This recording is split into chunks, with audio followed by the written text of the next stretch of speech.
بسم الله الرحمن الرحیم دوستانو بیا هم ښه راغلاست. زما هڅه به دغه وي چې زما دغه ویډیوي لیکچرونه چې دي له 5 دقیقو څخه زیات ونه اوسي تر څو ستاسو ښه زده کړه هم ترسره کړئ او ترې ستړي هم نه شئ.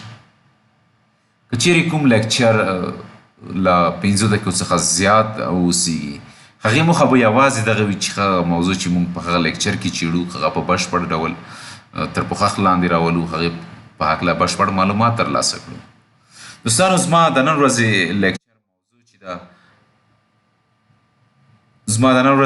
لیکچر موضوع چې ده هغه انټروډکشن ټو مایکروسافټ اسکیول سرور ده، یعنې د مایکروسافټ اسکیول سرور پیژندنه ده. دغه میډیول چې ده زما په 3 برخو ویشلی دی چې په لومړۍ برخه کې د بیسیک ارکیټیکچر اف اسکیول سرور یعنې د اسکیول سرور بنسټیز ساخت چې د هغې په هکله معلومات دي، او په دوهم کې موږ د اسکیول سرور ایډیشن او ورژن په هکله معلومات به اوسیږي، او په دریم لیکچر کې موږ عملاً په اسکیول سرور کې په کار پیل وکړو او اسکیول سرور ته به داخل شو او د SSMS یعنې اسکیول سرور مینجمنټ سټوډیو ځینې برخې وپېژنو او هغو په اړه به معلومات ترلاسه کړو.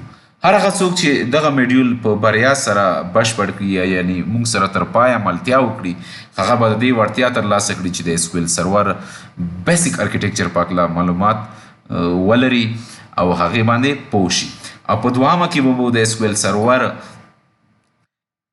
چې مختلف ایډیشنز دي یا ورژن دي هغو په هکله هم معلومات ترلاسه کړي، او په دریم لیکچر کې به عملاً موږ په SSMS یعنې اسکیول سرور مینجمنټ سټوډیو کې کار باندې پیل وکړو، هغې مختلف برخې به وپېژني او هغې مختلف برخو په اړه به معلومات ترلاسه کړي.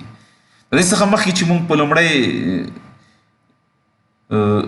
سبق باندې پیل وکړو یعنې لومړی موضوع ته لاړ شو، زه همدغه ویډیو په همدغه ځای ختموم. تر بل لیکچر پورې مو په لوی چیښتن سپارم. الله مو مل شه.